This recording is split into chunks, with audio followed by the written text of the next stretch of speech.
سلمان صاحب مجھے یہ بتائیے کہ کیا یہ طرز عمل درست ہے کہ آپ اسمبلی کا بائیکاٹ کر دیں؟ دیکھیں مریم، اس وقت پاکستان کے اندر سیلابی صورتحال کی وجہ سے ایک تشویشناک اور تشویش پورے ملک کے اندر پائی جاتی ہے۔ اس ساری صورتحال کے اندر میں سمجھتا ہوں کہ قومی اسمبلی کے فلور پہ بات کرنا اور اپنے ایشوز ڈسکس کرنا ضروری تھا۔ آپ نے کویسچن کیا ہے کہ کیا اسمبلی کے اجلاس کا بائیکاٹ درست ہے، تو اسمبلی کے اجلاس کا بائیکاٹ ایک روایت ضرور ہے کہ ماضی کے اندر آج کی حکومت بھی بائیکاٹ کرتی رہی ہے، لیکن بعض ایشوز ایسے ہوتے ہیں جس میں آپ کو سنجیدگی طاری کرنا ہوتی ہے، سنجیدگی کا مظاہرہ کرنا ہوتا ہے۔ اس ایشو میں سمجھتا ہوں کہ سیلاب کے حوالے سے بلوچستان کے اندر ایک سیاسی جلسے میں جو دہشت گردی کا واقعہ ہوا ہے وہ بڑا امپورٹنٹ ہے۔ پھر افغانستان کے اندر زلزلے سے سینکڑوں لوگ وہاں پر جاں بحق ہوئے ہیں۔ یہ 3-4 ایشوز ایسے تھے جس میں اگر پی ٹی آئی وہاں پر ایوان کا حصہ بن کر اپنی ریزرویشن ظاہر کرتی تو بہت اچھی بات تھی، لیکن آپ دیکھیں دلچسپ بات قومی یکجہتی کی ضرورت ہوتی ہے۔ لیکن جب اجلاس شروع ہوا ہے، اجلاس سے شروع ہونے کے بعد آپ نے ابھی اس کا ایک طریقہ کار ہوتا ہے کہ وہ ایجنڈا بیان کیا جاتا ہے، اور جب ایجنڈے سے پتہ چلتا ہے کہ حکومت کتنی سنجیدہ ہے اور اپوزیشن کتنی سنجیدہ ہے، اور اگر اپوزیشن یہ سمجھتی ہے کہ وہ عوامی اسمبلی باہر لگانا چاہتی ہے تو میں یہاں تک بھی کہتا ہوں کہ یہ بھی ایک روایت ہے۔ لیکن بات یہ کہ آپ جو طرز عمل اختیار کر رہے ہیں وہ طرز عمل درست نہیں ہے۔ آپ اگر ایوان کے فلور کے جو سیلاب زدہ صورتحال بنی ہوئی ہے اس میں حکومتی اقدامات سے آپ مطمئن ہیں نہیں مطمئن؟ ویسے تو میں آپ کو ایک بات بتاؤں، اگر آپ عملاً صورتحال دیکھیں تو خود پی ٹی آئی کی جو پختونخوا کی حکومت ہے وہاں پر انہیں بھی اقدامات کرنے چاہیے تھے۔ پنجاب کے اندر وزیر اعلیٰ مریم نواز صاحبہ سیلاب زدہ علاقوں میں جا رہے ہیں، لوگ اپریشیٹ کر رہے ہیں کہ آج مجھے اچھا لگا کہ بلاول بھٹو زرداری صاحب نکلے ہیں سیلاب زدہ علاقوں میں، اور انہوں نے مریم نواز صاحبہ کو ان کی ساری اپریشیٹ کیا ہے۔ اور میں سمجھتا ہوں کہ وہاں پر بھی پختونخوا کی گورنمنٹ کام کر رہی ہوگی، لیکن اس صورتحال پر اگر پی ٹی آئی کی لیڈرشپ، پی ٹی آئی کے پارلیمنٹیرینز اور ذمہ داران اسمبلی کے فلور پہ بات کرتے اور گورنمنٹ کو کچھ سجیشن دیتے تو یہ بہت اچھی بات تھی۔ اچھا، ایک پوائنٹ جو ابھی تک کلیئر نہیں ہو پایا کہ یہ عارضی بائیکاٹ ہے اسمبلی سے یا اس کو مستقل سمجھا جائے؟ یہ عارضی ہوتا ہے، مستقل ابھی نہیں ہے، ویسے وہ مستقل کریں گے بھی نہیں۔ میں تھوڑا سا آپ کو یہ بھی بتا دوں کہ وہ جو مجالس قائمہ سے انہوں نے بائیکاٹ کا عمل شروع کیا ہے، سب سے اہم بات یہ ہے کہ ان کا میٹر چل رہا ہے، ان کی کوئی تنخواہوں اور مراد پہ کوئی قدغن نہیں لگنے والی۔ اور اسپیکر صاحب نے ان کو یہ بات بیرسٹر گوہر کو بھی سمجھائی تھی کہ آپ بات کریں۔ وہ جو یہ بات کرتے ہیں کہ ہمیں ایوان کے اندر نہیں بات کرنے دی جاتی، تو کل میں نے اسد قیصر صاحب کا خطاب سنا ہے قومی اسمبلی کے اندر، تو میں سمجھتا ہوں کہ بائیکاٹ بھی ان کا استحقاق ہے اور وہ اسمبلی سے باہر احتجاج بھی کر سکتے ہیں، لیکن کچھ ایشوز پہ سیاست کی کوئی گنجائش نہیں، اور خاص طور پہ سیلاب کی صورتحال کی وجہ سے پورے ملک کے اندر ایک تشویش ہے۔ مریم صاحبہ، میں آپ کو ایک مثال، لاہور سے ہمارے ایک دوست ہیں حاجی حنیف صاحب، جنہوں نے عمرے پہ جانا تھا، وہ اپنے بچوں کو ساتھ لے کے وہ عمرے والے پیسے انہوں نے وہ منیر گئے اور وہ کانوں کو ہاتھ لگا رہے ہیں کہ میں نے جو صورتحال وہاں پر دیکھی ہے۔ اور اچھی بات یہ کہ انہوں نے کہا کہ دیکھیں جس جگہ سے میں ہو کے آیا ہوں وہاں پر الخدمت بھی موجود تھی، ملی مسلم لیگ بھی موجود تھی، لیکن وہاں پر مجھے حکومت نظر نہیں آئی۔ میں سمجھتا ہوں کہ کمپٹیشن اس بات پہ ہونا چاہیے کہ پختونخوا کی گورنمنٹ بھی کام کرے اور پنجاب گورنمنٹ بھی، اور آگے سندھ کے اندر بھی۔ یہ کتنا بڑا چیلنج ہے جس میں تو آپ کو یاد ہے میں نے لاسٹ پروگرام میں بھی آپ کو کہا تھا کہ سیاست تو اس میں بہ گئی ہے، اور اگر آپ نے سیاست کرنی ہے تو پھر خدمت کی سیاست کریں۔ اگر آپ کی سیاست پاکستان کے عوام کے ساتھ مشروط ہے، ان کے مسائل کے ساتھ مشروط ہے، ان کی مشکلات کے ساتھ مشروط ہے، تو پھر یہ خدمت کا میدان لگا ہوا ہے جہاں جا کے لوگوں کی خدمت کریں۔ اور جس جمہوریت کے اندر عوام کے مسائل اور مشکلات کا سد باب نہیں ہے، میں ایسی جمہوریت کو قطعاً نہیں مانتا۔ لیکن آپ خدمت کی سیاست کی بات کر رہے ہیں، اس وقت پی ٹی آئی کیا بہتر انداز میں اپوزیشن بھی کر پا رہی ہے یا نہیں؟ قائمہ کمیٹیوں کا بھی آپ نے ذکر کیا، وہاں سے اگر اتنی بڑی تعداد میں استعفے آتے ہیں تو حکومت پر پریشر آئے گا اس کا؟ میں نے آپ کو پہلے بھی بتایا ٹیکنیکلی کہ جو قائمہ کمیٹیز ہیں یہ ایوان کا حصہ ہوتی ہیں، اور قائمہ کمیٹیوں سے اگر وہ بائیکاٹ بھی، ابھی تک ان استعفوں کی کوئی حیثیت نہیں۔ آپ کو یاد ہے میں نے پچھلی دفعہ بھی آپ کو کہا تھا کہ جب اگلے ہفتے ہم بیٹھیں گے تو کوئی ان کے استعفے قبول نہیں ہوں گے۔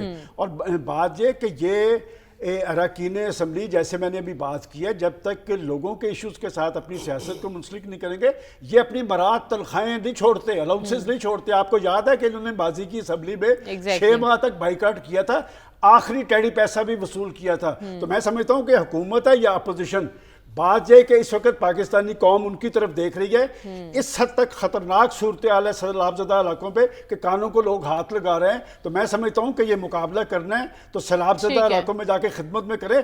लोग देखें, ये सफ़ेद पोश लोग अपने बच्चों के साथ बैठे जो मुंह से रोटी नहीं मांग सकते। तो बात यह कि पख्तूनख्वा की भी गवर्नमेंट अपने वहाँ पर पख्तूनख्वा में काम करे, पंजाब की हुकूमत भी काम कर रही है, उन्हें भी चाहिए कि जो मैक्सिमम हद तक लोगों को रिलीफ दे सकते हैं दें। ये जो पाकिस्तानी से जो हमारा कौमी सरमाया है, ये पाकिस्तान की इशराफिया के लिए मुख्तस नहीं होना चाहिए। ये पाकिस्तानी कौम के मसाइल और मुश्किलात के सद्देबाब के लिए और आने वाला वक्त मुझे और ज्यादा कड़ा आप कह रहे हैं कि इस वक्त जो जितने गंभीर मसाइल का हम शिकार हैं और सिचुएशन जितनी नाजुक है, इस पर सियासत हमें नहीं खेलनी चाहिए। सलमान साहब, मैं वापस पीटीआई पर बात करना चाहती हूँ। पार्लिमानी मुस्तकबिल क्या दिखाई दे रहा है आपको इस वक्त पाकिस्तान तहरीक इंसाफ का? मैं बड़ी माजरत के साथ मेरे दोस्त जो बात कर रहे थे, मैं हमेशा से आपको पता है अफसर शाही का बहुत बड़ा नाकद रहा हूँ, लेकिन ये हुकूमत और जिस अपोजिशन की बात कर रहे हैं, इस सूबे में जो अपोजिशन है वो पख्तूनख्वा के अंदर वही हुकूमत है। और मैं नहीं समझता कि पख्तूनख्वा की हुकूमत भी हाथ पे हाथ धर के बैठी हुई है और पंजाब की हुकूमत भी हाथ पे हाथ धरे बैठी हुई है।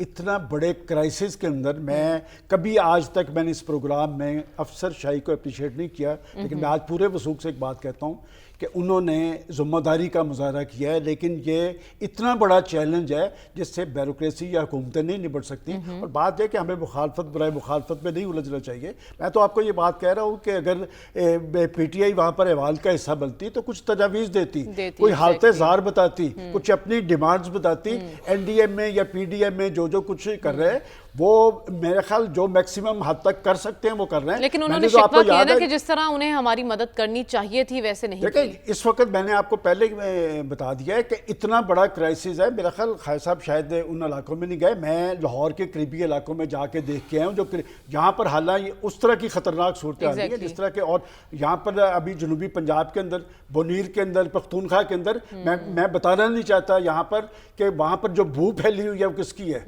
कि मैंने जिस बंदे का आपको हवाला दिया, उसने कहा कि मैं जब पहाड़ों पे गया तो मुझे जो बंदा लेके जाने वाला था तो मेरा ख्याल था कि शायद यहाँ पर मुर्दार है, और उस बंदे ने ज़ारो कुतार होना शुरू कर दिया। उनका नहीं, इंसान इसके नीचे दबे हुए हैं। तो बात यह कि हमें इसमें यह पड़ जाना कि पीटीआई क्या कर रही है या मुस्लिम लीग नून क्या कर रही है, मेरा ख्याल हुकूमतें जिस हद तक कर सकी है इसी हद तक कर सकती हैं और कर रही हैं। लेकिन क्या ये सिर्फ हुकूमतों की जिम्मेदारी है? ये बहुत बड़ा क्राइसिस है। और मैं समझता हूँ कि इस वक्त ज़रूरत इस बात की है कि दुनिया, ये मौसमियाती तब्दीली में पाकिस्तान का कोई रोल नहीं है। पाकिस्तान के इसमें जीरो माइनस है रोल, लेकिन भुगतना पाकिस्तान को पड़ रहा है। जहाँ तक आपने पीटीआई के मुस्तकबिल की बात की है, पीटीआई के लिए तो एक मौका है भाई, अगर आप वहाँ पर आपको वो बात नहीं करने देते तो कम से कम आप सैलाबज़दा इलाकों में तो जाए ना। अगर अल खिदमत वाले जा रहे हैं, मिली मुस्लिम लीग जा रही है, तो पंजाब के इलाकों में आपको जो काम नहीं करने दे रहे, आप पता चले बतौर सियासी अगर आपके साथ आपको, मैं मानता हूं, मैं हमेशा यहाँ कहता हूं कि आपका वोट बैंक मौजूद है तो आपकी तंजीमें नजर आनी चाहिए सैलाबज़दा इलाकों के अंदर। ये अगर आप हुकूमत पे बैठे रहे तो ये सूरत हाल, मरियम मैंने पहले भी कहा था कि आज जरूरत इस बात की, अगर पॉलिटिकल पार्टीज अपना वजन ये मसाइल ज़्यादा लोगों को, सैलाबज़दा लोगों के साथ डालें तो शायद पाकिस्तान की सियासी क़यादत की, सियासी जमातों की कोई इज्जत और तकरीम बहाल हो। कि एक नहायत खतरनाक सूरत हाल के अंदर मैं समझता हूँ कि जो लोग सियासत कर रहे हैं वो गुनाह कर रहे हैं। और ये एक ऐसा मौका है कि आप अपने अवाम के पास जाएं, क्योंकि इक़्तिदार आपको तभी नसीब होगा जब आप अवाम की खिदमत करेंगे। तो अवाम सीढ़ी है इक़्तिदार तक आने के लिए। सियासत में ये अंडागर्दी, क्या ये दुरुस्त अमल है? देखें, ये सियासी माज पर एक दूसरे के एहतराम के हवाले से हमारी सियासी तारीख अच्छी नहीं है। और आपने जैसे अपनी इब्तिदा में कहा, इससे पहले प्रेसिडेंट ट्रंप, मनमोहन, खुद पाकिस्तान के अंदर अंडे, जूते, स्याही के बहुत सारे वाक़यात हो चुके हैं। और अलीमा खान साहिबा, इमरान खान साहब की बहन है, बड़ी काबिल एहतराम है। और जो तर्ज़-ए-अमल उनके हवाले से इख्तियार किया गया, मैंने तो सुबह ट्वीट कर दी थी कि कोई सियासी कारकुन ये काम नहीं कर सकता। और बात है कि सियासी कारकुनों को भी मैं समझता हूँ और सियासी लीडरशिप को भी एक दूसरे का एहतराम करना चाहिए, एक दूसरे के रोल को सराहना चाहिए। एक दूसरे को अगर आप दीवार के साथ लगाएंगे तो ना पाकिस्तान में सियासत मजबूत होगी, ना जमहूरियत मजबूत होगी। पहले ही आपके यहाँ सियासी माज पर एक तनाव है, टकराव है। और मैं बहुत सारे लोगों का नाम ले सकता हूँ जिनमें काबिल ज़िक्र ख्वाजा साद रफ़ीक साहब हैं और लोग हैं जिन्होंने इसकी मजम्मत की है। देखिए, बात यह कि वो काबिल एहतराम ख़वातीन है और सबसे अहम बात यह है लेकिन बुशरा बीवी की बहन क्या फरमा रही देखिए, ये मुझे मैं नहीं मुनासिब समझता। मैं इसमें बहुत कुछ जानता हूँ। वो ठीक कहा आपने कि वो मरियम भट्टू साहिबा ने जो ट्वीट किया, मरियम रियाज भट्टू, आप देखिए मरियम रियाज भट्टू साहिबा ने ट्वीट क्या किया है कि ये तमाशा इनका खुद लगाया हुआ है। क्यों?